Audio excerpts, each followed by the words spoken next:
In today's show, Damian Lillard is just mere games away from becoming the Portland Trail Blazers' all-time leading scorer. What it means to him, what it means to the franchise, and when he's going to do it. Welcome to Locked On Blazers. Let's get into it. You are Locked On Trailblazers, your daily Portland Trailblazers podcast. Part of the Locked On Podcast Network, your team every day.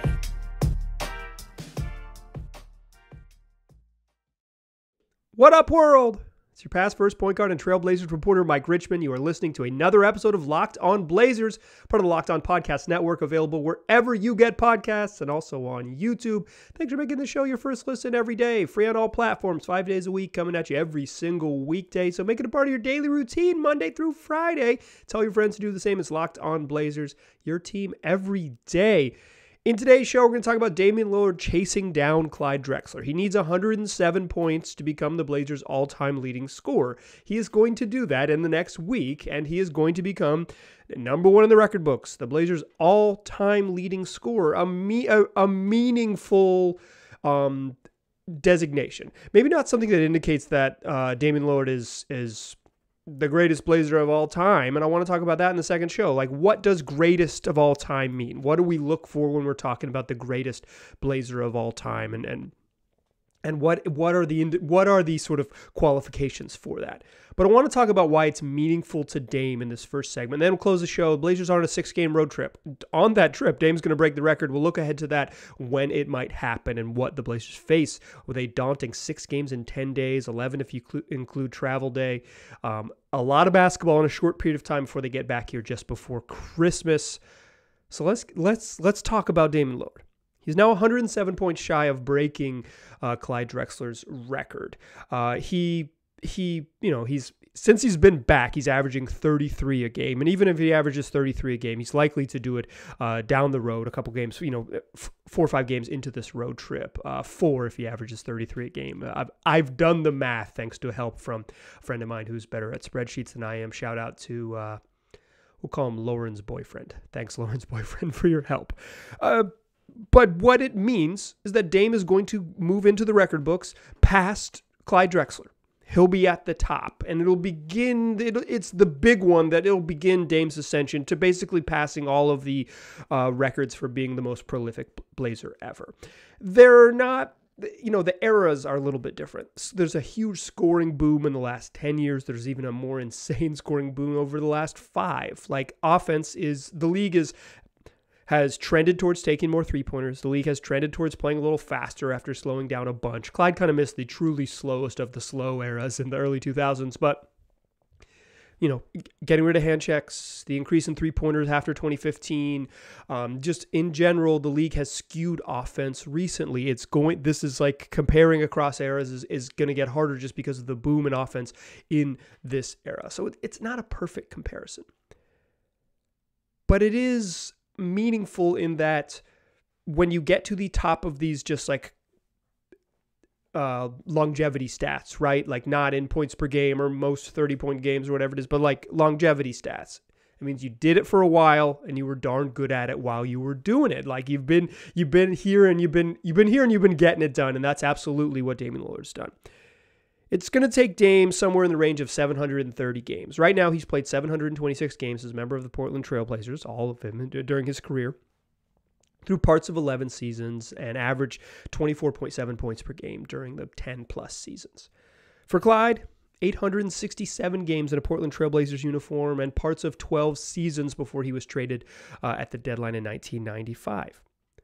He's a career in Portland point-per-game scorer, 20.8 points per game.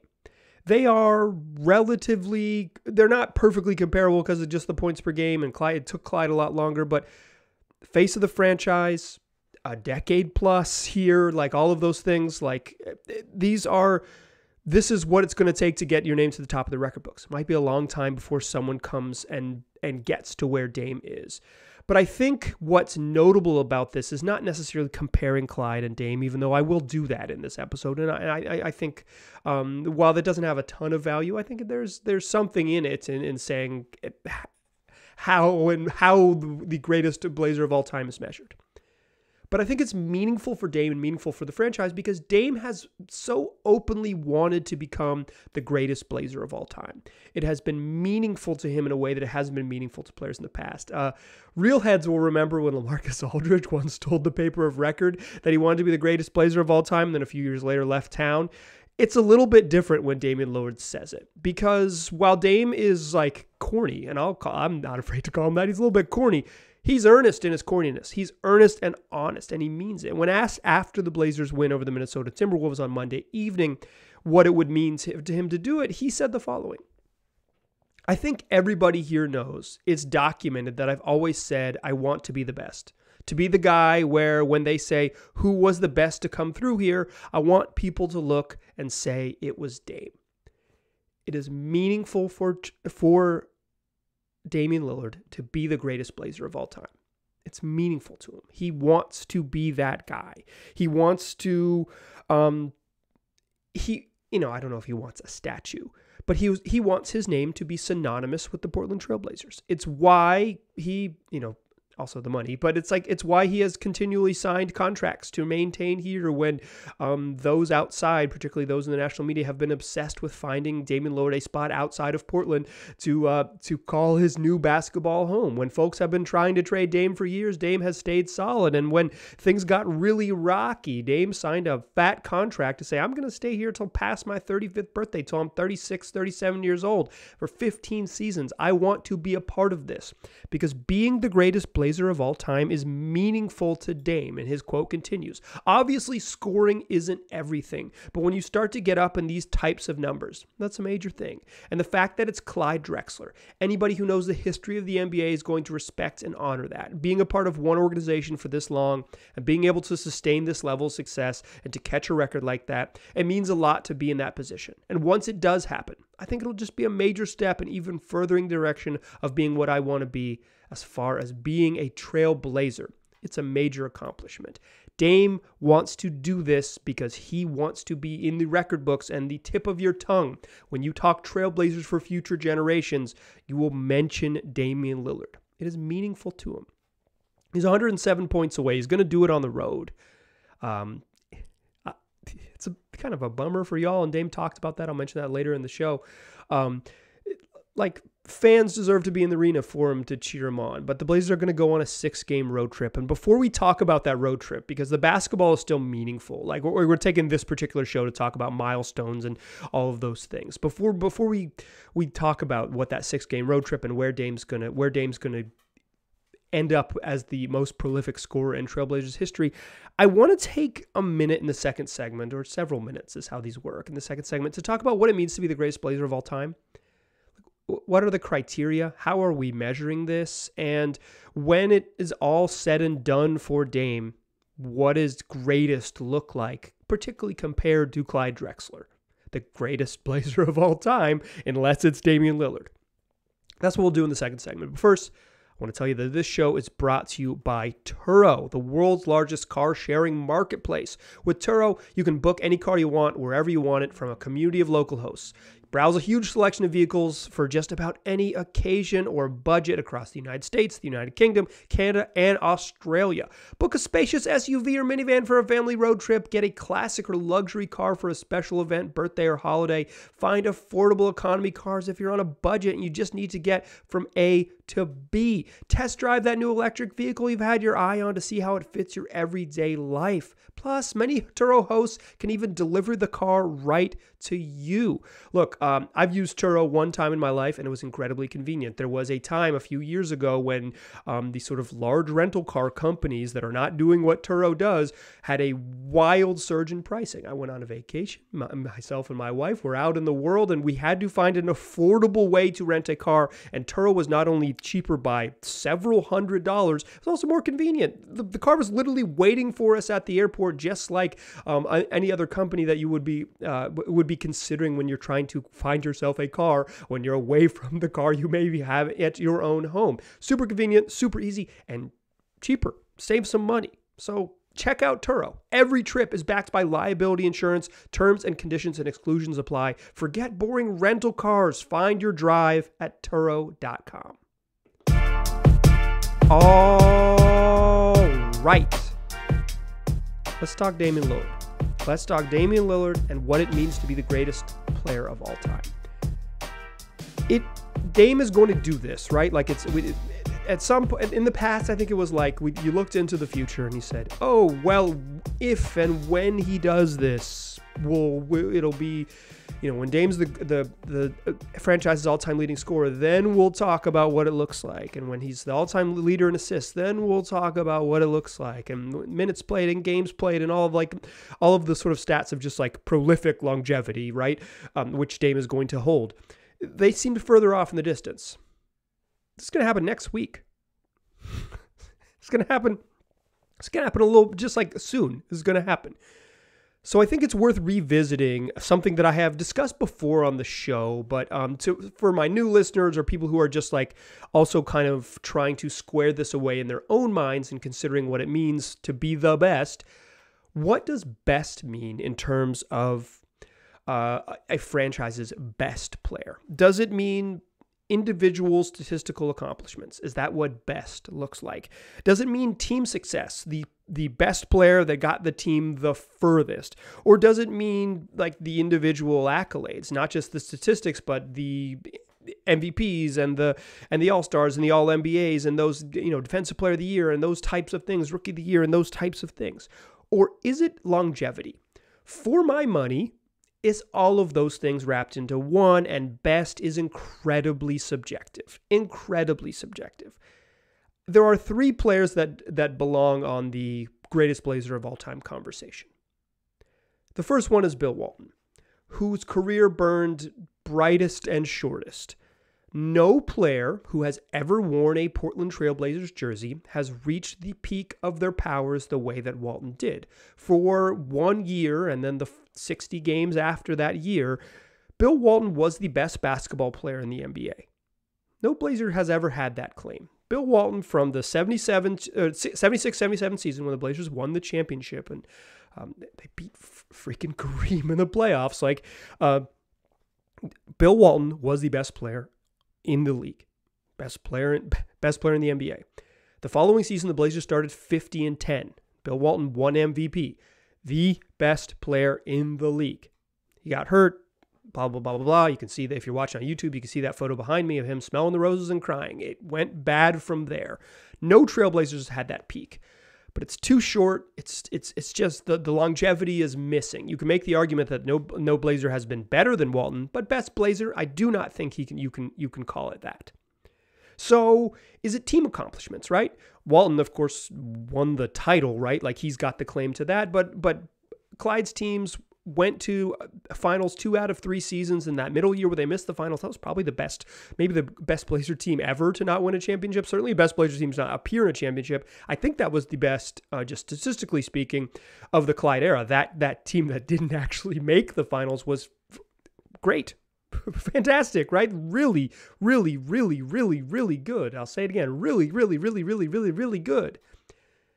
Dame's never played in NBA Finals. Dame's never won a game in the conference finals. If you are talking about team accomplishments, Walton and Clyde clear him, and Clyde clears Dame pretty easily. But the statistics, the longevity, and the individual accolades are starting to get a little bit narrower. To be clear, Walton has an MVP. Clyde Drexler finished second in the MVP voting, and Dame has never climbed that high. Drexler was probably considered the second best player in the NBA in an era when Michael Jeffrey Jordan was a cut above, that early 90s era when it was just like Jordan and everybody else. The everybody else list started with Drexler. Dame hasn't been that. He certainly has a very clear claim to the second best point guard of his era in a time when the best point guard of his era is one of the 10 best players probably to ever play the sport, a generational talent in Steph Curry. Dame has been the second best point guard in the league for a whole long stretch, and being second best to one of the greatest players of all time. You know what it nets you? Where Dame has been. Top 75 ever. But the individual accolades are narrowing. Damian Lillard's made 6 All-Star teams and 6 All-NBA teams. Clyde Drexler made 8 All-Star teams as a member of the Trailblazers and 5 All-Star... Let me try that again with Drexler. Clyde Drexler made 8 All-Star teams as a member of the Portland Trailblazers and just 5 All-NBA teams. Dame's already cleared him an All-NBA. It's a little bit different, the way the voting works now, et cetera, but Dame's already there. Dame's going to make the All-Star team again this year. I did maybe a couple weeks ago before Dame got back and got healthy and got rolling. I was like, he might not play enough games. I've seen enough of Damian Lillard over the last week just go nuts on teams. If he's not on the All-Star team, something weird happened. Something truly strange happened because he's there. He's in the fraternity and he belongs there. It won't be a question. He will make his 7th All-Star team as a member of the Portland Trail Blazers in February when it happens. Go ahead and lock that one in. It's going there.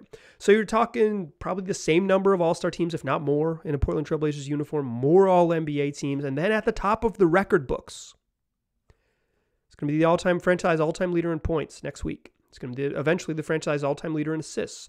He's going to have the games played longevity numbers. He's going to have the minutes longevity numbers.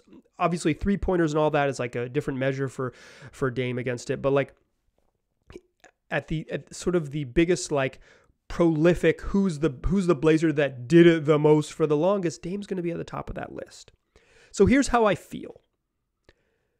Right now, today, Clyde Drexler is probably the greatest Blazer ever.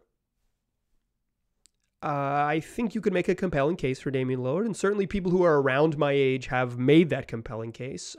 Those of us in our middle and late 30s, it's like, this is the dude I remember a little better because I was a kid during the Clyde era, and Dame has been so special, and the way Clyde left the team and like just like totally ignores the Blazers altogether now. It changes the way the calculation works. But for me, the way I would judge best Blazer ever is today in December of 2022. Clyde Drexler is the greatest Blazer of all time.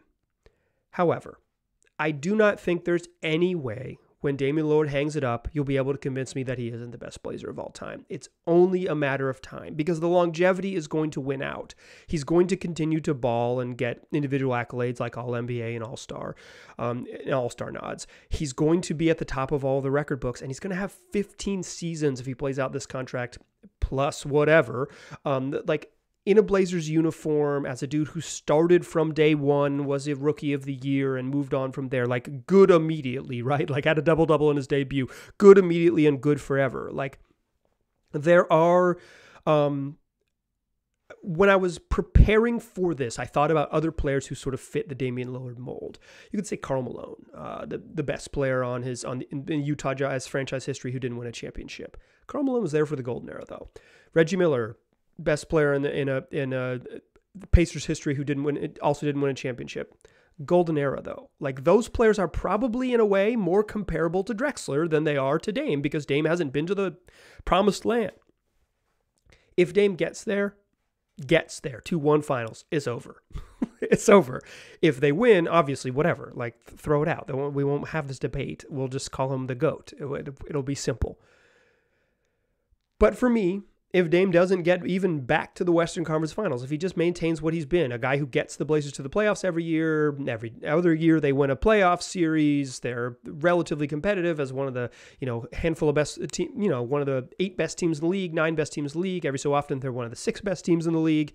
If they make the Western Conference Finals again, icing on the cake, and some of that will depend on Dame's coworkers and how the willingness of ownership to spend money late into his career, because they've already promised to give him $60 million and when he's 36 years old. Like it's some of that stuff's out of Dame's control. But I think today it's Clyde, but there is no way that when Dame hangs it up, that he won't be the greatest Blazer ever because of the longevity, because of the individual accolades, because of the statistical accomplishments. It's going to be Dame. He's going to be the greatest Blazer of all time. It's just a matter of when. We're no longer talking if, we are talking when. And to me, when is just when it's done, he'll be there. That's what it means to be the greatest Blazer of all time. But one of the things that makes Dame special is that he understands the soft stuff. Clyde Drexler left. He left and never came back. The Blazers have, and I just know this from being around the team, tried to welcome Clyde back and have him come to center court, wave to the crowd and say thanks. Not even every year. Once a decade, right, dog? Like, it's been closing in on 30 years. Just to come back every 5-6 seasons, say, hey, Rip City, it's Clyde. What's poppin'? That's my Clyde impression. Was that inappropriate? Maybe it was. he just doesn't align himself with the franchise, and he quite frankly avoids it. Dame leans into it. In fact, when Jason Quick of The Athletic asked Dame in the post-game interview if he'd rather do it at home, rather break this record at home, Dame said, "I really wish it was at home. It's something our fans deserve to be a part of because they've seen it happen every step of the way from my first game up until that moment." Dame knows that you deserve it. He knows you're rooting for it. He knows this is meaningful to you, and he wants you to share in it. What makes Dame special is that he gets it. And getting it is part of being the greatest Blazer of all time. There's a reason that Nate McMillan is Mr. Sonic. It's not because he was better than Sean Kemp and Gary Payton. He was loyal to the soil and stayed around and got what it meant to be loyal. Dame gets it. It's like deeply part of his brand, but it's also part of him as a person. Like I said, Dame's corny, but he's authentically corny. His corniness is real. It's part of his core. Like, he's being corny because that's who he is. Dame knows that you wanted him to do this at home. And if he hadn't gotten injured and missed 12 games this year, he would have done it at home, and you would have been able to celebrate it, and they would have maybe been able to pause the game and have Dame acknowledge the fan base and have the fan base go nuts in a packed arena, anticipating that, sometime in the second quarter, Dame's going to score his 11th point, and we're going to celebrate this, and it's going to be special. And Clyde Drexler will not be there to celebrate it. He'll be hiding and playing golf somewhere warm in the greater Houston area. It's better weather, I guess. It matters to Dame that you, dear listener, you Blazers fan, have been on the journey with him. It's going to end next week. Let's look ahead to, the next chapter will start next week. He's going to break the record, and then we'll go from there. And then every point he scores, he's the most prolific scorer in the history of the franchise. Let's look ahead to the Blazers road trip. It's meaningful for basketball reasons, and I can pinpoint when Dame's going to break the record. That's what we'll do to close the show. But first, let me remind you, this show is brought to you by Bet Online, the fastest and easiest way to bet on all of your sports action, whatever that action is. You want to bet on Dame's over-under scoring totals over the next games. You think he's going to go nuts and ball out against the Spurs and Mavericks heading into Houston so he could maybe set the record with Clyde Drexler in attendance? You can go to Bet Online and do that now. You want to just bet on all things NBA or NHL season or the final couple games of the World Cup. It's all available for you there. Like I said, more lines, more props, more odds than anywhere else. Plus, they got news and analysis and even podcasts to help you become a smarter bettor so you can win some money or at least have a better chance to win some money. So don't wait. Go take advantage today. That's Bet Online, where the game starts. Still a pass first point guard. I'm still Mike Richmond. You are still listening to Locked On Blazers. Blazers on a 6-game road trip. 6 games in 10 days, 11 days on the road. Fly back late at night, probably on the 23rd, so they can be home on Christmas Eve and have a couple days off with the fam. It's a long trip through San Antonio, Dallas, Houston, 2 games in OKC, and then Denver to close it out next Friday, the 23rd. Like they're already gone. They're probably, as I'm recording this, wheels down in San Antonio. It's a long road trip. Their second 6-gamer of the season. They got one more of these. No team in the league has 3 6-game road trips. Although a couple teams, including a team the Blazers played earlier on a road trip, the Indiana Pacers, had a 7-game road trip. The NBA is loading up with long road trips as a way to avoid travel. They're just sending teams out on the road for longer. I think if you talk to people in the NBA, to be gone longer is better as opposed to hopping back and forth. But it's a long time on the road. I will say this. These are winnable basketball games. First, let's talk Dame, then we'll talk the basketball games. Dame's going to break this record in Oklahoma City. That's just how the math works. There's a chance he goes bonkers, right? Like, there's a chance. The San Antonio Spurs have the worst defense in the league. 30th in defense, according to cleantheglass.com. They're 28th in offense, and they're missing Jakob Poeltl, their best player, their best defensive player for sure, then probably, for my money, their best player. He's a very, very good basketball player. The Spurs give up a cajillion points. There's a chance that Damian Lillard scores a lot, 106 or whatever. I guess it would make more sense for Dame to score like 58 against the Spurs than like 40 against Dallas, and then he could break it in Houston and blow a kiss to Clyde. There's no animosity between Clyde and Dame. In fact, Clyde was on a podcast where he talked about how he's rooting for Dame to do it. Like, there's no animosity there. There's no animosity. They're homies. I don't know homies, but like the animosity is between fan base and Clyde. And I don't even think, for the most part, as we get further away from Clyde's career, that people are like, there's still vitriol there. It's just kind of more like a bummer. I would describe Clyde's relationship with the Blazers as a bummer, as opposed to like offensive or anything. It's just like, oh, whack. Like, oh, whack.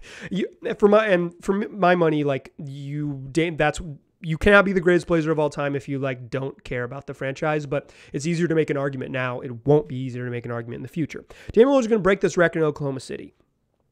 Thanks to Lauren's boyfriend, I got a spreadsheet that sort of projects it out. Dame's been averaging 33 a game over the last 4 games since he's returned. If he averages 33 a game, it'll happen in Oklahoma City. He would have to average like 37 to break it before they get to Oklahoma City. They play 2 games on Monday and then Wednesday in OKC.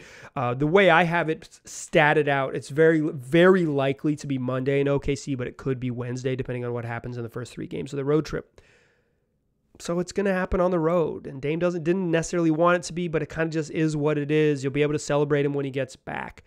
Let's talk a little about what this road trip means for the Blazers. Look ahead to what it means. Wednesday against the Spurs, Friday against Dallas, Saturday against Houston, and then Monday, Wednesday against OKC, and then Friday against Denver, and that's the end of the 6-gamer. In this run, only one of the 5 games is against a team that doesn't have a bottom 10 defense in the league. San Antonio's 30th, Houston's 27th, OKC's 21st, and Denver is 28th in defense.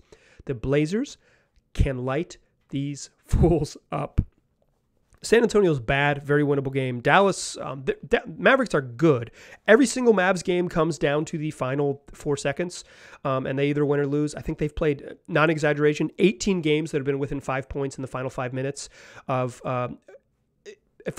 regulation, or have gone to overtime. Like, they just every single one of their games is close and decided in the final seconds. The last time these 2 teams played, it was close and decided in the final seconds, and the Mavs hit a bunch of 3-pointers and the Blazers didn't score. I think that in the non-tanking era of the Blazers, when they weren't like intentionally trying to lose, every Mavs-Blazers game has been close. The Blazers' last 6 wins over the Mavs have been by single digits. These games, every Mavs-Blazers game is fun. That game should be fun. San Antonio, go win that game. It's a terrible Spurs team that also has some injuries. Dallas, that'll be a good game. Very competitive, fun game. See how the Blazers guard Luka. Last time they tried Josh Hart on him, it didn't work. Then they put Jeremy Grant on him, and it didn't work great. I think they're going to double team him hard. Look for that on Friday. Hard double teams against Luka Doncic.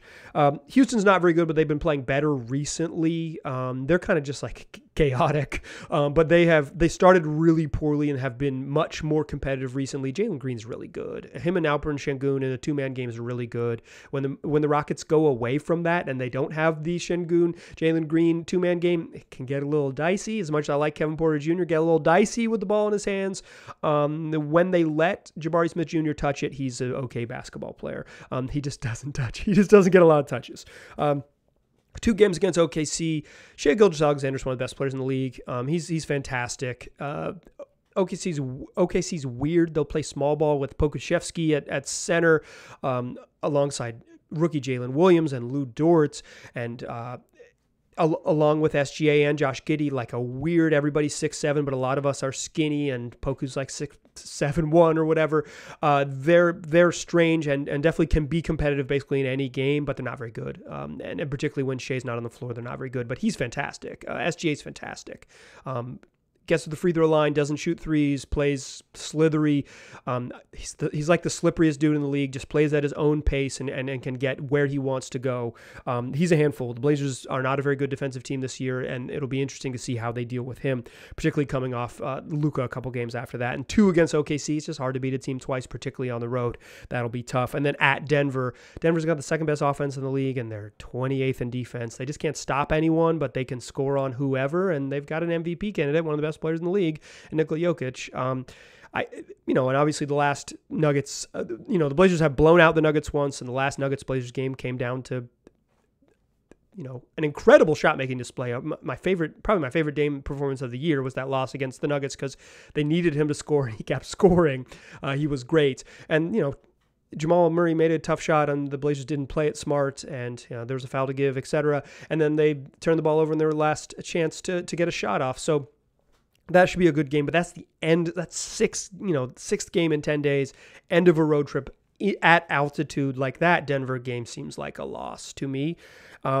I think the Dallas game is a toss-up, and I think the other 4 games are winners. So, I think 4-2 on the 6-game road trip is very, very, very plausible. And I'll say this. Right now, I'm recording this before the games start on Tuesday. You're listening to Wednesday, December 14th show. The Blazers are the best road team in the Western Conference. They have the best road win percentage of any team in the Western Conference. They've been good. They will have played 20 road games after this concludes on December 23rd. That's basically half of your road games before Christmas. This road trip is going to be tough just because it's a long time. Even against bad teams, it's just tough to win. I think 3-3 is totally fine just because you play OKC twice in the way it works. And just it's tough. It's just the way the league works. It's even tough to beat the bad teams. But 4-2 is right there for them. And then they will have played 20 road games. 20 before Christmas. 20, half of their road games. So what it means is this road game, like I said, this road trip's tough. It's difficult and all those things, but it's kind of good news because then things really, really lighten up schedule-wise. January is super home heavy. You put yourself in a good position off this road trip. You come for the next 5 weeks to fatten up. Particularly to the middle of January. I'm not a big believer in strength of schedule stuff because I think things change too quickly in the league and teams get hot and cold and all that and injuries happen. But just looking at it on paper, you do okay coming out of this road trip. You put yourself in a position to get to the top half of the Western Conference standings comfortably by the middle of January. This road trip is a TCB road trip. Take care of business, win the games you're supposed to win. If you lose the tough ones, if you lose to Dallas and Denver, it's not going to feel very good, but you're going to be in great shape. Take care of the ones you're supposed to take care of. You win one of those 2 games, you're in really good shape. Blazers have been good on the road. They've been better on the road than at home. At least they had been until a couple wins over Minnesota. It's there for them. It's absolutely there for the taking. Wednesday they play OKC, and we will have a recap of that show recap of that game and on Thursday's show. We also got a show coming on Friday. That's because this is a daily podcast, 5 days a week, coming at you every single weekday. Tell your friends. It's free and available on all platforms. And let me just reiterate that. Back in the day, when the podcast world, you would say rate and review and subscribe and all that. And I want you to do that. If you haven't subscribed to the YouTube channel, do that. However you're listening to this, if it's not on YouTube, subscribe. Make sure you're subscribed. That matters, for algorithm magic. But the way to grow the program is for you to tell your pals. That's how people find out about podcasts, is co-signing from people they already trust. So if you are a Blazer fan and you got other Blazer fans in your life, just tell them that you really like Locked On Blazers. Your words will help grow the show. That's the best way to support me, is to tell your like-fanded friends, the people who also root for the Blazers, etc. Hey, yeah, this dude records a show in his basement that's got a lot of sports memorabilia, and I enjoy watching on YouTube. I enjoy listening to it on audio platforms, and I think you will too. That's the best way to support the show. I would really appreciate that. You can make it your first listen every day. Make your second listen Locked On Sports Today. 22-minute program covering all of the biggest stories across the major sports leagues here in North America. Just like this, free on all platforms as well as YouTube. Come back for tomorrow's show. We'll talk. I think I said they play OKC because I got OKC in the brain. They play San Antonio on Wednesday. We'll talk about the Spurs. See you then. I appreciate you listening. I'll talk to you soon.